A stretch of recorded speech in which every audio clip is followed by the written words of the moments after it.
I'll never forget the sound of my wife's breathing that afternoon. It wasn't her normal rhythm, not the steady pace of someone resting or the gentle inhale of sleep. This was shallow, rapid, panicked, like a cornered animal trying to make itself invisible. I had just come home from the grocery store when I pushed open the kitchen door and saw her. Maggie was sitting on the floor, not collapsed, not fallen, sitting, her back pressed against the lower cabinet, knees pulled to her chest, arms wrapped around herself. Her eyes were open but vacant, staring at something I couldn't see. Maggie? Nothing. She didn't turn, didn't acknowledge my voice. I dropped to my knees beside her, reached for her shoulder gently. She flinched, pulled away like I'd burned her. That's when I saw her left wrist. Dark purple bruises, 4 distinct marks shaped like fingers, and a thumbprint on the opposite side. Someone had grabbed her, hard. My name is Robert Mitchell. I'm 68 years old, a retired high school math teacher who spent 42 years in the Boston suburbs. Maggie and I built a good life together. We paid off our $780,000 house. We saved $340,000 for retirement. Maggie spent 35 years as a library director, helping people find answers. She understood fear when she saw it in others, and now I was seeing it in her. Maggie, what happened? Her lips moved, but no sound came out. I checked her pulse. Fast, too fast. Her skin was cold. Then I heard footsteps, quick, purposeful. Andrew came down the hallway, running his hand through his hair, looking concerned. My son-in-law, married to our daughter Caroline for 12 years, living in our house for the past 2 because he'd lost his real estate license. Temporary had become permanent. "Oh, good, you're home," Andrew said smoothly. "She had another episode." I stood slowly. "Another episode? What are you talking about?" "Didn't Caroline tell you? Your wife's been having these moments lately. Confusion, disorientation." Caroline appeared behind him. Our daughter, 42 years old. "Dad, we didn't want to worry you, but Mom's been struggling." I looked at Maggie, still staring at nothing. I looked at the bruises shaped like fingers, then at Andrew. "Struggling with what?" "Her memory," Caroline said. "Her balance. She fell against the counter this morning." The math didn't add up. Bruises from a counter don't wrap around a wrist in the exact shape of a hand. But I didn't say that. Not yet. In 42 years of teaching, I'd learned, when you catch someone lying, you gather evidence first. "I'm taking her to the bedroom," I said. I helped Maggie to her feet. She gripped my hand so tightly I could feel her pulse. Rapid, terrified. As we passed Andrew, she turned her face away. Small movement. But I noticed. In our bedroom, I helped her sit. Got her water. She drank desperately. I sat beside her, waiting.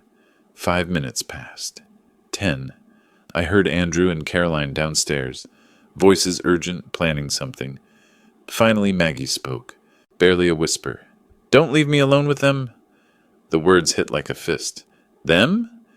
"Maggie, please," she grabbed my hand. "Don't leave me alone." I looked at my wife, 44 years. I knew every expression on her face, and I knew when she was genuinely terrified. "I won't," I promised. "But tell me what's happening." She pulled me closer. "I can't. Not now. They'll know." She was shaking, crying silent tears, the kind you cry when making noise brings consequences. I held her until she fell asleep from exhaustion.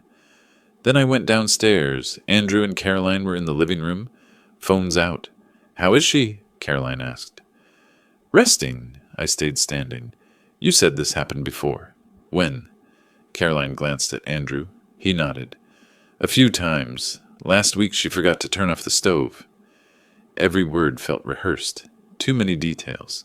And I had been here. I would have seen it. I haven't noticed any of that. "Well, you're not always here," Andrew said. "You go for walks. Things happen when you're gone." There it was. I was absent, unaware, not paying attention. "We think," Caroline said, "that Mom might need professional evaluation. Assisted living. Somewhere with trained staff." The room tilted. "Maggie doesn't have memory issues." "Dad, I know this is hard, but we're seeing things you're not. You're in denial.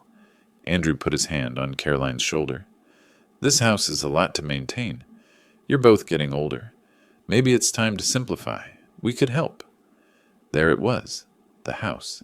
They wanted the house. Maggie and I will make our own decisions, I said. Of course, Andrew said. We're just offering support. I went back upstairs. At midnight, Maggie was awake, staring at the ceiling. Are they asleep? She whispered. I think so. She reached under the nightstand and pulled out a small notebook, handed it to me. Read this, but hide it. If they find it, they'll say I'm making things up. I opened it. The handwriting was shaky.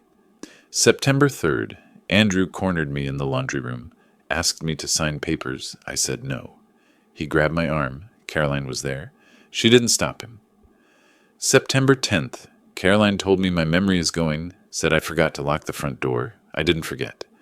But when I said that, she looked at me like I was crazy. Am I crazy?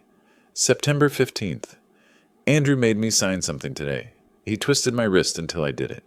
September 20th, Andrew found me looking for our house deed. Everything's gone. He grabbed my wrist, made me sit on the kitchen floor, said if I tell Robert, he'll make everyone believe I'm losing my mind. Caroline stood in the doorway. Our daughter, she watched. I closed the notebook. How long? 6 months, Maggie whispered, since they moved in. At first, small things, rearranging furniture, throwing away my things. Then Andrew lost his license. Fraud investigation. He needs money. They need money. And we have this house. You think you know the people in your home, but fear doesn't announce itself. It moves in slowly, wearing a familiar face, until suddenly you're trapped. The papers he made you sign, power of attorney, or I think he had a stack, made me practice my signature, said if I told you you'd have a heart attack and it would be my fault. Why didn't you tell me sooner? I thought I was imagining it. He's so careful. Always when you're gone. And Caroline, she's our daughter, Robert. I kept thinking she'd protect me, but she just watches. Where are the documents now? His briefcase. Locked. And I think they've filed something. Last week, Caroline asked what would happen to the house if something happened to you. The room felt colder. If something happened to me? She was being practical, she said, but the way she said it, like she was hoping. I walked to the window. Our quiet street suddenly felt foreign. Tomorrow we're seeing Dr. Patterson, getting you examined. Whatever they claim about your memory, we'll disprove it. And then? Then we figure out what they filed, what you signed, and we undo it. I couldn't sleep. At 2 a.m., I went to my study, checked our filing cabinet. House deed, missing. Bank statements, missing. Life insurance, missing. But they'd missed something. 10 years ago, I'd scanned everything to cloud storage. I downloaded it all. House deed showing Robert and Margaret Mitchell as owners. Bank statements showing $340,000. Life insurance policies. Then I checked our security cameras, installed 3 years ago. I'd given Andrew the Wi-Fi password. I pulled up footage.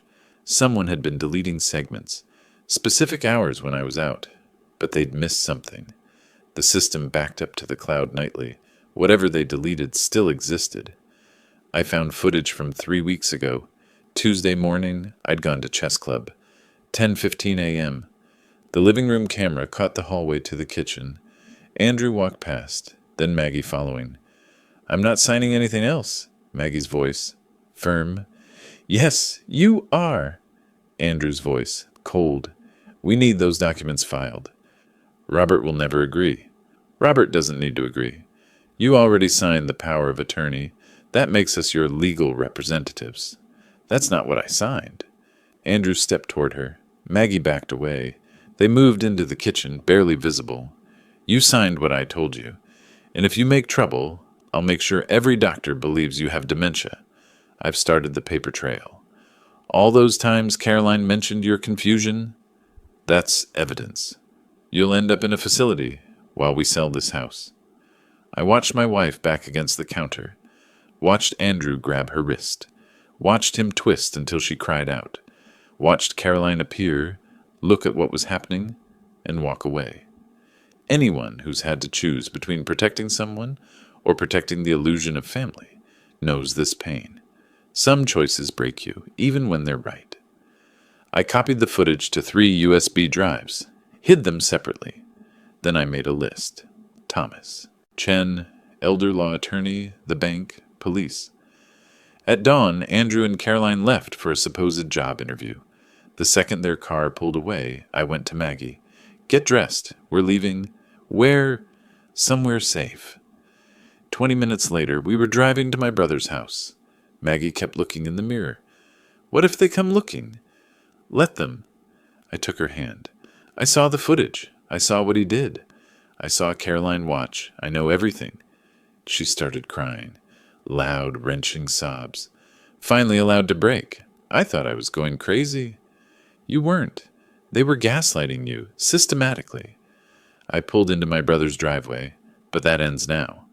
David opened the door, stepped aside without questions. Guest room's ready. Once Maggie was settled, I called Thomas Chen. Tom, I need help. My son-in-law has been abusing my wife. Forced her to sign documents. I have video evidence. Silence. Then, where are you? My brother's house. Stay there, I'm coming. Don't call Andrew or Caroline. Tom arrived in 40 minutes with Lisa, who specialized in elder abuse. I showed everything. Notebook, video, missing documents, bruises.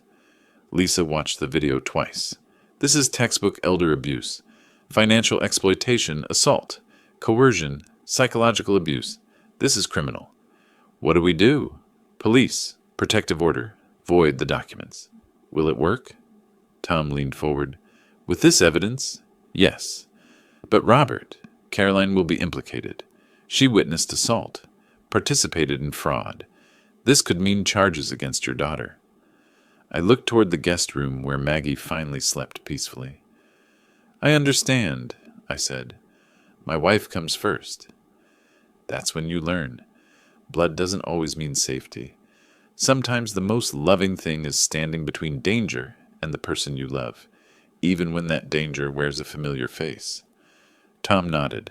Tomorrow morning we meet Detective Rodriguez, Elder Abuse Unit. The next morning, Tom drove us to the police station downtown. Detective Lisa Rodriguez met us in a conference room, mid-40s, sharp eyes, the look of someone who'd heard every excuse. Mr. and Mrs. Mitchell, I'm glad you came forward. Elder abuse cases are difficult to prosecute without evidence. But from what Tom's shown me, you have plenty. She pulled out a legal pad. Mrs. Mitchell, I need to hear it in your own words. Everything. Maggie's hand tightened on mine. Then she started talking. Slowly at first, and then faster. 6 months of fear pouring out. Andrew's threats. Caroline's complicity. The forced signatures. The gaslighting. The physical assault. Detective Rodriguez took notes without interrupting. When Maggie finished, the detective looked at me. And you have video? I handed her the USB drive. She plugged it into her laptop. The 3 of us watched in silence as Andrew grabbed Maggie's wrist, twisted it, forced her to sign while Caroline stood watching. When it ended, Rodriguez sat back. That's assault and battery, coercion, financial exploitation of a vulnerable adult, and your daughter's presence makes her an accessory. She looked at Maggie. I know this is your daughter, but what I'm seeing here is criminal behavior. Are you prepared to press charges? Maggie looked at me. I saw 44 years of trust in that look. Yes, she said quietly. I am. Rodriguez nodded. Good. Because here's what's going to happen. We'll get arrest warrants for both Andrew and Caroline. But I want to do this smart. If we just show up at your house, they could destroy evidence, empty your accounts, disappear. I want to catch them in the act. How? I asked. She leaned forward. You're going to call them. Tell them you've thought about what they said. That you agree Maggie needs help. That you're ready to sign whatever papers they want. Set up a meeting. They'll suspect something, I said. Maybe. But people who've been getting away with something for months, they get confident, sloppy. They'll think they've finally won. She pulled out her phone. We'll wire you. Have plainclothes officers nearby. When Andrew produces those documents, when he tries to get you to sign, we move in. Tom added, and while that's happening, I'll be filing emergency motions to freeze your accounts and void any documents signed under duress. It was a good plan, a solid plan, but it meant calling my daughter and pretending I was surrendering my wife to her control. Maggie squeezed my hand. Do it. That afternoon, I called Caroline from my brother's house, kept my voice tired, defeated. Caroline, it's Dad. Where are you? Andrew and I came home and you were both gone. We're at David's. Maggie had a bad night. But I've been thinking about what you said, about Mom needing help, about the house being too much. I paused. Let the words sink in. Maybe you're right. Silence on her end. Then carefully, Dad, are you saying? I'm saying I want to meet. You, me, Andrew. We'll go over everything. The documents. Whatever Mom signed. I just want to make sure she's taken care of. Of course, Dad. When? Tomorrow, 2 p.m. There's a financial planning office on Beacon Street, Hanover Financial Services. I've scheduled a meeting with an advisor to review everything. Another pause. Okay, that sounds good. We'll be there. Just you and Andrew. I don't want Mom there. It'll upset her. Right. Good idea. Dad, you're doing the right thing. I hung up and looked at Detective Rodriguez, who'd been listening on speaker. Hanover Financial Services doesn't exist, she said. It's a conference room we use for operations like this. They won't know until they walk in. The next day, I arrived at the address early. The building looked legitimate. Nice lobby, elevator, professional signage. The conference room on the 3rd floor was set up like a real financial office. Desk, leather chairs, diplomas on the wall. Detective Rodriguez and 2 plainclothes officers waited in the adjacent room, watching through a 2-way mirror. I wore a wire under my shirt, battery pack clipped to my belt. Tom sat beside me, briefcase full of real documents, our actual house deed, bank statements, proof that everything Caroline and Andrew claimed Maggie had signed was fraudulent. At 1:58, Caroline and Andrew walked in. Caroline hugged me. Dad, I'm so proud of you. This is the right choice. Andrew shook my hand, smiled. We're going to take good care of your wife, Robert. You won't have to worry about anything. They sat across from us. Caroline pulled out a folder, thick with papers. We brought everything. The power of attorney Mom signed, the documents for the house transfer. All we need is your signature to complete it. I looked at the papers. Transfer? I thought we were talking about medical decisions. Well, yes, but also financial, Andrew said smoothly. The house is your biggest asset. If Maggie needs long-term care, we'll need to liquidate it. This just streamlines the process. Liquidate it, meaning sell it? Eventually, yes, once you're both settled somewhere more manageable. Tom leaned forward. Mr. Barrett, these documents show a transfer of the full deed to you and Caroline. Not a sale. A transfer for $1. Andrew didn't miss a beat. That's standard for estate planning. No, it's not, Tom said. It's fraud. Caroline's face went hard. Who are you? Thomas Chen, Mr. Mitchell's attorney, and I'd like to know where you got these signatures. He pointed to Maggie's signature on the power of attorney. Because my client's wife doesn't remember signing this. Well, she wouldn't, Andrew said. That's why she needs help. Her memory is going. Is it? Because we had her examined by Dr. Patterson yesterday. Full cognitive evaluation. She scored perfectly. No signs of dementia, no memory issues, no confusion. Tom pulled out the medical report. So either she developed these problems in the last 24 hours, or you've been lying. If you've ever watched someone realize their carefully built lie is collapsing, you know the look, the calculation, the decision whether to keep lying or run. Andrew chose to keep lying. That's one doctor's opinion. We have documentation of her confusion going back months. Do you? I said. My voice was calm, steady. Because I checked our home security footage. I saw what happened 3 weeks ago. In our kitchen. Andrew went very still. Caroline looked at him. What's he talking about? I'm talking about the video of you grabbing my wife's wrist, twisting it until she signed, threatening to institutionalize her if she told me. And Caroline, I saw you standing there, watching, not helping, just watching. Caroline stood up. This is ridiculous. We're leaving. The door opened. Detective Rodriguez walked in, badge displayed, 2 officers behind her. Please sit down, Ms. Barrett. Mr. Barrett, you're both under arrest for assault, battery, coercion, and financial exploitation of an elderly person. Andrew lunged toward the window like he might actually try to escape from the 3rd floor. An officer grabbed him, pulled his arms behind his back. Cuffs clicked. Caroline just stood there, frozen. Dad, please. Tell them this is a misunderstanding. I looked at my daughter, 42 years old, the girl I taught to ride a bike, who'd cried in my arms when her first marriage failed, who was now being handcuffed because she'd helped her husband hurt her own mother. It's not a misunderstanding, I said quietly. It's the truth. They read them their rights. Caroline started crying, but Andrew stayed silent, jaw clenched. As they led them out, Caroline turned back. Mom put you up to this, didn't she? She's always been dramatic, always playing the victim. Your mother, I said, cutting her off, has a bruise on her wrist, shaped like your husband's hand. She has a notebook full of dates and times documenting every threat, every assault, every time you stood by and watched. And she has me, finally believing her instead of you. The door closed behind them. I sat in that fake financial office for a long time after everyone left. Tom was on his phone filing emergency motions. Detective Rodriguez was processing evidence. And I was just sitting there, feeling the weight of what I'd done. I just had my own daughter arrested. That evening I went back to my brother's house.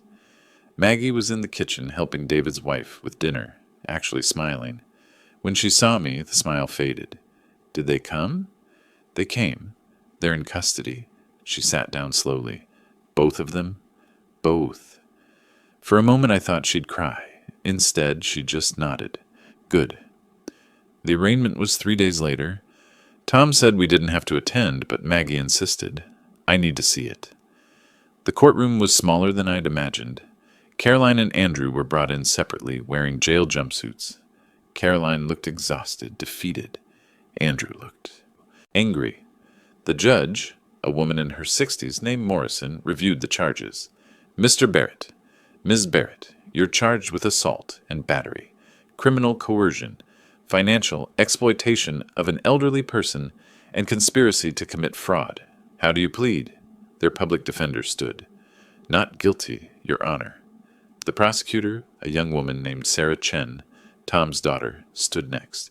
Your Honor, the state has video evidence of the assault, documented medical evidence of injury, and testimony from the victims. We request remand without bail. Both defendants have access to the victim's home and financial accounts. They pose a clear danger, the defense objected. Your Honor, my clients have no criminal record. They're caretakers for elderly parents. This is a family dispute blown out of proportion. Your Honor, Sarah interrupted, may I show the video? Judge Morrison nodded. They set up the laptop. The courtroom watched in silence as Andrew grabbed Maggie, twisted her wrist, threatened her, watched Caroline stand in the doorway and do nothing. When it ended, the judge looked at Andrew and Caroline with an expression of pure disgust. Bail is set at $250,000 each. Cash or bond. Next case. Caroline's face crumpled. $250,000. I don't have that. Dad, please. But I'd already stood up. Maggie took my arm and we walked out. In the hallway, Tom pulled us aside. That's a very high bail. They won't make it, which means they stay in custody until trial. That gives us time to sort out the financial mess and get the restraining orders finalized. How long until trial? Could be months, 6, maybe 8. But there's something else. He handed me a document. The DA's office offered them a plea deal this morning. Andrew, 4 years in prison plus restitution. Caroline, 2 years probation, mandatory counseling, and she has to testify against Andrew. Did they take it? Not yet. They have 48 hours to decide. That night, Maggie and I sat on my brother's back porch, watching the sun set over their garden. We'd been there almost a week, living in someone else's house, hiding from our own daughter. What happens now? Maggie asked. We wait. We heal. We figure out how to go home. Do you think Caroline will take the deal? I don't know. Maybe, if she's smart. Maggie leaned her head on my shoulder. I still love her, even after everything. Does that make me weak? No. It makes you her mother. I took her hand, careful of the bruises that were finally fading. But love doesn't mean letting someone hurt you. You taught me that. 2 days later, Tom called. Caroline took the deal. She's out on probation. Andrew refused. He's going to trial. What about Caroline? Where is she? Divorce lawyer already filed papers. She's staying with a friend. And Robert, she sent this. He handed me an envelope. Inside was a single sheet of paper. Maggie's handwriting, but steadier than the notebook entries. Dad, I don't expect you to forgive me.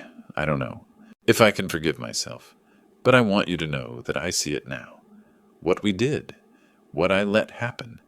I was so focused on the money, on fixing our problems, that I stopped seeing Mom as a person. I saw her as an obstacle. That's unforgivable. I'm in therapy now, mandatory, but I'd do it anyway.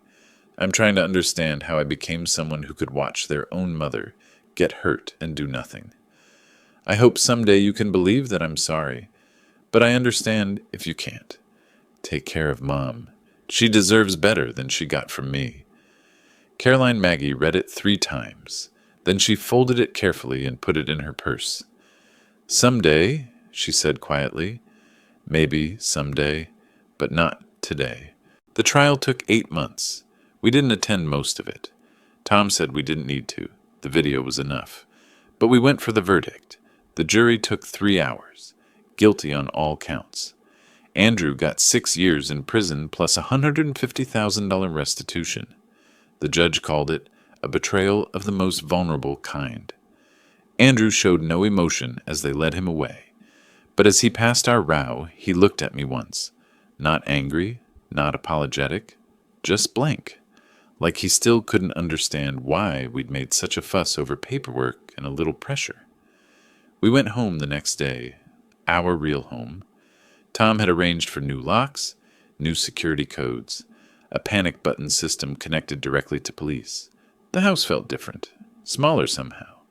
Or maybe we were different. Maggie started therapy twice a week. Her therapist, Dr. Helen Park, specialized in trauma recovery. What you experienced, Dr. Park told her, was psychological torture. The gaslighting, the threats, the physical abuse. Your brain went into survival mode. It'll take time to feel safe again.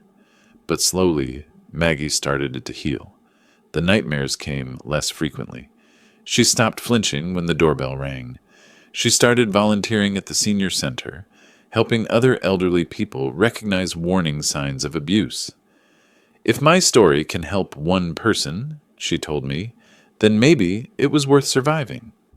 3 months after the trial, Maggie spoke at a community center event about elder abuse. 50 people attended. When she finished, 6 women came up to her privately. Each had a similar story, a son-in-law pressuring them to sign papers, a daughter isolating them from friends, a family member slowly taking control. I thought I was the only one woman said, crying. I thought I was crazy. Maggie held her hand. You're not alone. None of us are. She started a support group. Every Tuesday evening, 8 to 10 women met in our living room. They shared stories, strategies, hope. Some were still living with their abusers, afraid to leave. Others, like Maggie, had escaped. All of them needed to know they weren't imagining it. I'd sit in my study while they met, hearing their voices through the wall, sometimes crying, sometimes laughing, always supporting each other. And I'd think about how close we'd come to losing everything. Caroline wrote every month. The letters were always the same. Apologies, explanations, hopes for reconciliation. Maggie read them all. She never responded. I'm not ready, she'd say. Maybe someday. I understood. Some wounds need time, maybe more time than we have. Andrew served 4 years before being released on parole. We got a notification. He'd moved to Florida, wasn't allowed to contact us. Sometimes I wondered if he understood what he'd done. Probably not. People like that rarely do. 1 year after the trial, Maggie and I were sitting on our back porch at sunset. We'd started a new tradition. Evening coffee, no phones, just talking. "Do you regret it?" Maggie asked, suddenly. "Turning in Caroline?" I thought about it. Really thought about it. I regret that it was necessary. I regret that she became someone who could hurt you. But reporting her? No. I'd do it again. Even knowing it might end our relationship with her forever? Even then. Because you're here. You're safe. You found your voice again.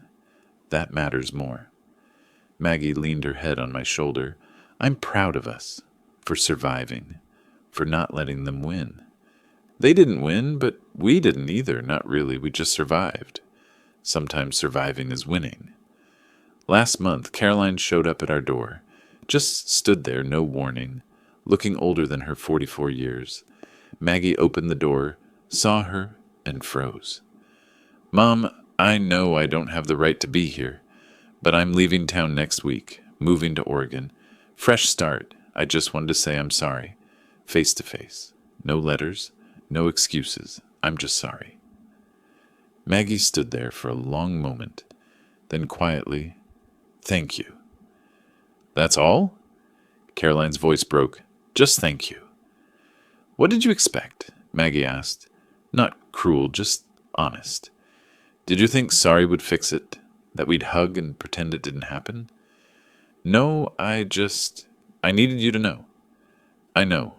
I've always known you were sorry. Sorry isn't the problem. Trust is, and I can't trust you anymore." Caroline nodded, tears streaming down her face. "I understand. I just wanted to say it." "To your face." She turned to leave. Then Maggie said, "Caroline." Our daughter turned back. "I hope Oregon is good to you. I hope you find peace." It wasn't forgiveness, but it was something. A door left slightly open instead of slammed shut. After Caroline left, Maggie came back inside. She didn't cry. She just sat down, took a breath, and said, "I think I'm ready to live again. Really live, not just survive."